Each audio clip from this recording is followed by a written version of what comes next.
মুখ্যমন্ত্রী মমতা বন্দ্যোপাধ্যায়ের অনুপ্রেরণায় বিনামূল্যে সামাজিক সুরক্ষা যোজনা নিয়ে কালিয়াগঞ্জে বিশেষ সচেতনতা শিবির করল শ্রম দফতর। বুধবার দুপুরে কালিয়াগঞ্জের ধনকোয়েল কিষাণ মান্ডিতে পরিবহন শ্রমিকদের নিয়ে এই সচেতনতা শিবিরের আয়োজন হয়।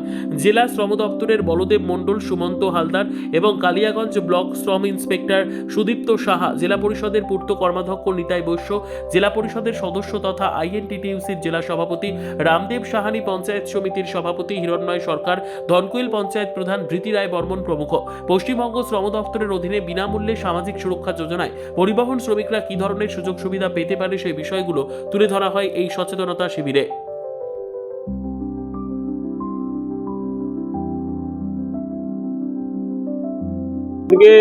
সামাজিক সুরক্ষা যোজনা মাননীয় মুখ্যমন্ত্রী মমতা ব্যানার্জি, এই স্কিমটা হচ্ছে একটা সরকারি স্কিম এবং আইনত স্কিম। এই স্কিমটা যেই সরকারে আসুক এই স্কিমটা চলতে থাকবে। বিগত দিনের একটা সরকারে আমরা দেখেছিলাম যে 20 টাকা করে জমা দিতে হতো আর 20 টাকা সরকার দিত, কিন্তু মাননীয় মুখ্যমন্ত্রী মমতা ব্যানার্জি 2019 সালের করোনাকালের পর থেকে টোটালটাই মাসে মাসে 55 টাকা করে এই সামাজিক সুরক্ষার টাকাটা সাধারণ মানুষকে জমা দিতে হয় না, টোটাল সরকারি বহন করছে।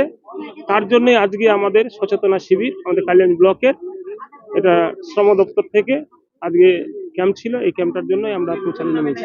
সামাজিক সুরক্ষা প্রকল্প যে শ্রম দপ্তর পশ্চিমবঙ্গ সরকার চালু করেছে, যেটা তার যে সাধারণ যে অসংগঠিত ক্ষেত্রের শ্রমিকদের জন্য প্রকল্পটি চালু আছে, সেই প্রকল্পের আরো বেশি প্রচার এবং প্রসার করবার জন্য আমরা একটা সচেতনতা শিবির করেছি।